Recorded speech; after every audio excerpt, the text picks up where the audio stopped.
Kembali diberlakukannya vaksin sebagai syarat perjalanan oleh pemerintah membuat minat vaksinasi booster COVID-19 tinggi, padahal stok dosis vaksin di Kabupaten Ogan Komering Ulu terbatas. Bahkan sampai saat ini masih tersisa 10 vial. Layanan vaksinasi COVID-19 di Kabupaten Ogan Komering Ulu masih berlangsung, baik itu untuk dosis pertama, kedua, booster 1 dan booster 2 khusus tenaga kesehatan. Kabid P2P Dinas Kesehatan Oku Andi Prapto menjelaskan, setiap hari ada saja masyarakat yang melaksanakan vaksinasi. Dari laporan layanan vaksinasi COVID-19 di puskesmas setiap harinya, satu puskesmas itu bisa melayani 50 hingga 100 orang melakukan vaksin. Terjadinya peningkatan vaksinasi karena menjelang libur panjang akhir tahun dan bersamaan dengan aturan perjalanan. Hanya ada kendala yang dihadapi sehingga percepatan vaksinasi booster terkesan lambat.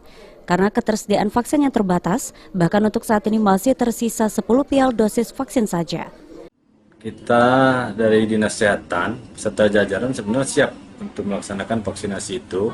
Hanya saja memang kendalanya yang utama saat ini memang ketersediaan vaksin yang memang sangat terbatas. Saat ini kita di Kabupaten Oku hanya ada sekitar 10 vial paling banyak ya. Mungkin bisa nyatakan hari ini selesai itu habis ya. Menyikapi kondisi stok vaksin yang terbatas, Dinkes Oku sudah bersurat kepada Dinas Kesehatan Provinsi untuk diteruskan ke Kemenkes. Ari Pranika, PAL TV.